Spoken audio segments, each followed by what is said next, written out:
Kita bersinar, BDT buka mata dunia, Sabah dan Indo satu frekuensi sama irama silaturahmi lewat video kita terus maju.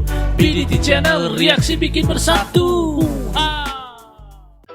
Assalamualaikum kumaha damang guys, sampurasun, sarang wilujeng sumping ke channel Abdi. Saya BDT dari Borneo Sabah akan menemani kawan-kawan semua dalam episode reactions kali ini. Dan hari ini guys, kita akan nonton satu video yang menurut saya menarik guys. Indonesia kita tahu luas guys, dari Sabang sampai Merauke guys, banyak provinsi, banyak daerah guys. Dan hari ini kita akan nonton pantang larang apa yang ada di Indonesia. Jadi kita tahu Indonesia ini kaya dengan budaya, kaya dengan kuliner, tapi tidak kurang kaya dengan pantang larang juga. Jadi apa semua pantang larang yang dilarang kalau ada di Indonesia dilarang untuk dilakukan? Kita akan sama-sama nonton video ini. Moga semua kawan-kawan sudi bergabung bersama channel video saya ini. Ojo lali guys, di subscribe channelku, jangan lupa klik like, komen, dan share video ini. Dan saya doakan kawan-kawan semua yang menonton berada dalam keadaan yang bahagia, berada dalam keadaan yang sehat, selalu dimurahkan rezeki, dipermudahkan segala urusan dunia dan akhirat. Amin ya rabbal alamin. Tanpa buang-buang waktu guys, let's go, kita sama-sama nonton isi kandungan video ini. Satu doa.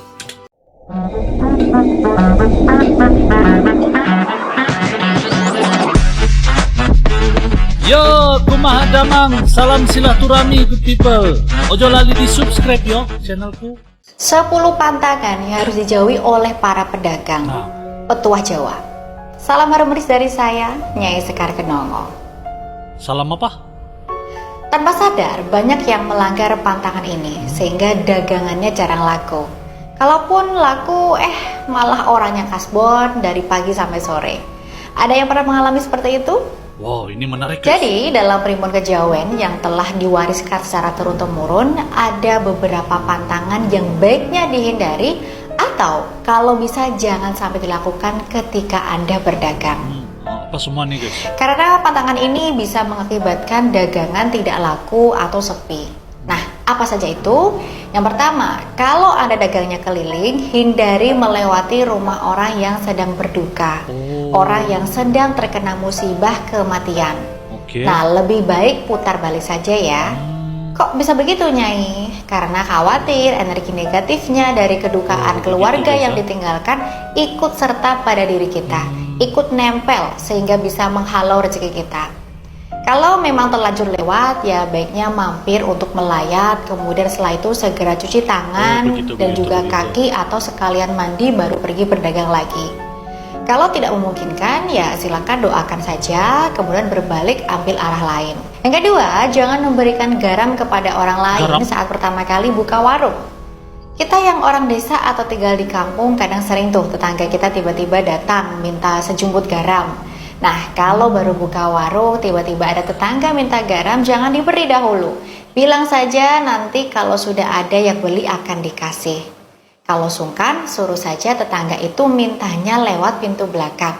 Jangan melalui pintu depan tempat Anda berdagang. Yang ketiga, jangan memberikan kasbon pada orang saat pertama kali buka warung. Kasbon? Ini yang sering terjadi. Baru saja buka warung tapi sudah kasbon dulu. Kalau bisa tolak saja ya. Kasbon itu apa, guys? Kalau enggan menolak, bilang saja nanti akan diberi kasbon setelah ada pembeli pertama yang bayar. Yang keempat, jangan membelanjakan atau menggunakan uang yang Anda dapat pertama kali. Biarkan tetap di tempat penyimpanan uang. Karena orang tua zaman dahulu percaya kalau uang pertama dalam berdagang itu punya nilai keramatnya sendiri. Saya tidak. Semua kembali pada Anda lagi ya. Yang kelima, jangan meludah di depan warung atau tempat usaha Anda karena dipercaya bisa membawa kesialan dan juga energi negatif. Kalau menurut saya sendiri lebih kepada kurang sopan atau kurang adab jika meludah di depan warung atau tempat usaha. 6. Jangan merendahkan atau menjelekkan dagangan orang lain. Mungkin warung sana memang lebih ramai karena barangnya lengkap. Iri wajar, tapi hindari menjelek-jelekan warung sebelah hanya karena iri, sebab di sana lebih ramai. Karena energi negatif yang Anda ucapkan itu berpotensi balik ke diri sendiri loh, kan repot.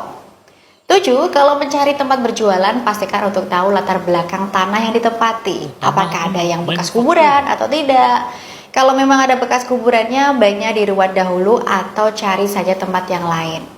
8. Kalau ada keran yang bocor atau saluran air yang bocor, segera diperbaiki karena secara hakikat seperti memberikan gambaran energi kerajikan yang bocor sehingga mempengaruhi kondisi usaha Anda.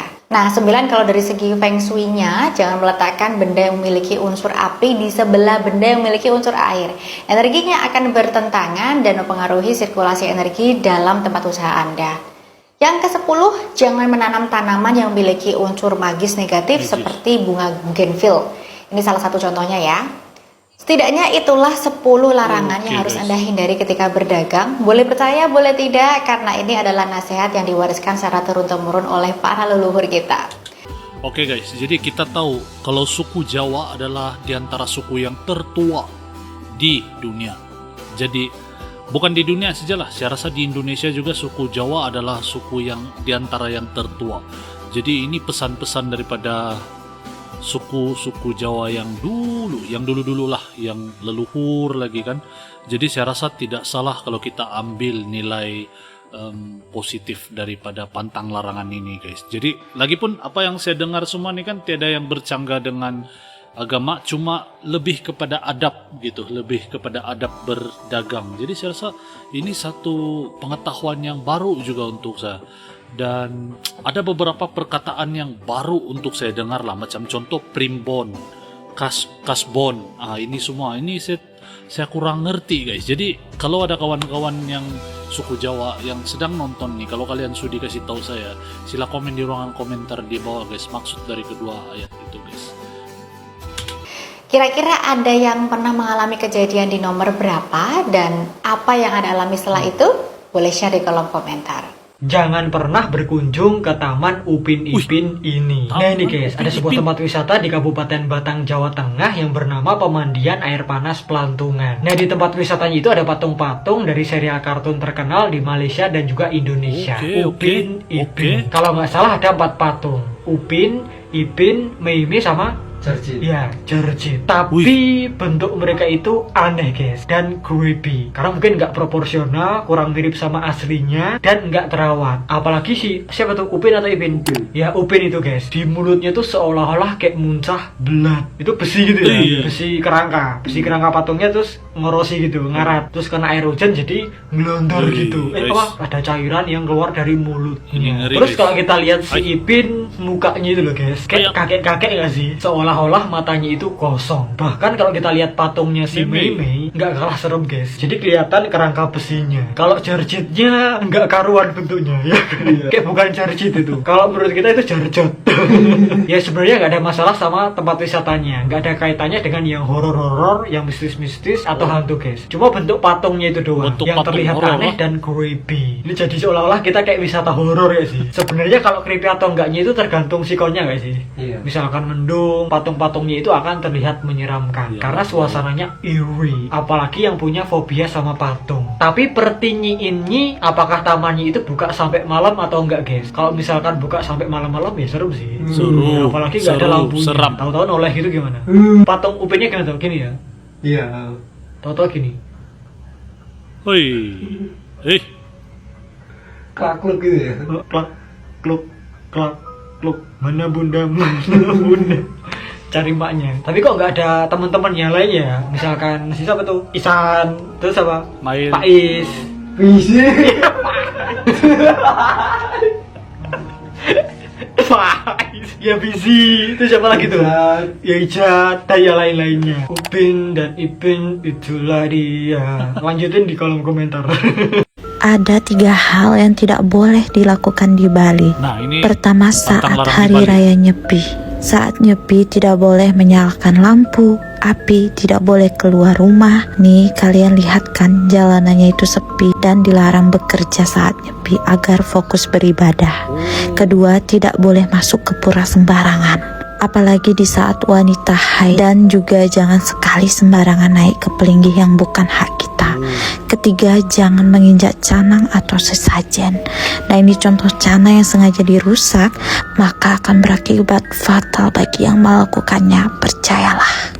Inilah Serem. 3 hal yang tidak boleh dilakukan saat di Bali. Yang pertama, keluar rumah. Saat hari raya Nyepi, kamu tidak boleh berkeliaran ataupun keluar rumah seperti yang dilakukan masyarakat lokal. Hal itu dilakukan untuk menghormati hari besar keagamaan masyarakat Bali. Hari Raya Nyepi guys, yang saya tahu daripada perayaan ini adalah kira macam sambutan tahunan untuk warga Bali. Dan kalau tidak salah, kalau Hari Raya Nyepi ini langsung semua tidak boleh keluar rumah, tiada kendaraan, lampu tidak boleh dinyalakan kan, dan langsung tidak boleh berinteraksi kalau tidak salah lah, kalau tidak salah semua diam di rumah saja. Tapi saya kurang tahu itu untuk sampai 1 hari itu atau sampai besok deh atau macam mana. Jadi kalau kawan-kawan sudah dikasih tahu, nanti komen di ruangan komentar di bawah. Ini yang bagi saya sangat menarik perhatian gitu kan, sebab apa yang saya lihat kalau di Indonesia ini banyak budaya, banyak tradisi, banyak suku. Jadi salah satu perayaan yang begitu menarik perhatian nih kalau di Bali, Hari Raya Nyepi.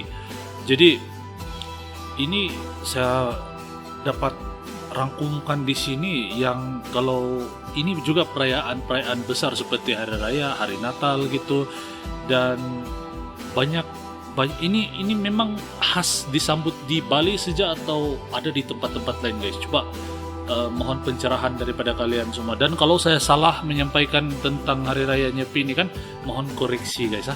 Kita sama-sama nonton. Yang kedua, melempar batu. Melempar batu terhadap seseorang bisa membuat kamu dikejar banyak orang, tapi bukan karena suka, melainkan ingin menghajar dan memukulmu. Jadi jangan lakukan itu ya. Yang ketiga, menginjak atau melangkahi sesajen. Saat berada di Bali, kamu akan melihat banyak sesajen yang sengaja diletakkan oleh masyarakat setempat. Sesajen itu tidak boleh dilangkahi, dirusak, atau diinjak oleh siapapun. Jika itu terjadi, maka orang tersebut tidak menghormati budaya Bali dan membuat orang Bali kesal. Inilah pantangan-pantangan yang tidak boleh dilanggar di Indonesia. Yang pertama adalah jangan mandi waktu maghrib. Orang tua dahulu percaya jika mandi waktu maghrib bisa mengundang makhluk halus atau hantu. Yang kedua adalah jangan potong kuku di malam hari, karena hal itu dipercaya bisa memperpendek umur kalian. Yang ketiga adalah jangan berfoto dalam jumlah ganjil, karena orang dulu percaya salah satu orang yang berada dalam foto tersebut akan segera meninggal. Jadi guys, demikianlah pantang larang yang ada di Indonesia guys. Sebenarnya mungkin banyak lagi, tapi itu saja yang saya dapat kumpul. Dan kalau ada lagi pantang larang yang kalian tahu, sila komen di ruangan komentar di bawah. Indonesia sangat menarik perhatian, sangat menarik untuk dipelajari dan untuk kita gali lagi tentang Indonesia lebih dalam gitu. Dan hari ini di kesempatan video kali ini saya react tentang video pantang larang yang ada di Indonesia. Sedikit sebanyak menambah pengetahuan saya tentang Indonesia, dan ini satu pengalaman reactions yang bagi saya menarik guys. Jadi apa pendapat kawan-kawan? Sila komen di ruangan komentar di bawah, dan kalau ada kesalahan saya saat membuat reactions ini, mohon maaf dan mohon koreksi guys ya. Sebab saya sangat berminat untuk mengenali, mendalami tentang Indonesia ini guys, oke? Jadi sampai di sini dulu video saya pada kali ini. Terima kasih karena nonton. Salam santun damai dan salam silaturahmi good people. Terima kasih karena menonton. Assalamualaikum, salam Nusantara good people. Yo teman-teman, ojo lali di subscribe yo channelku.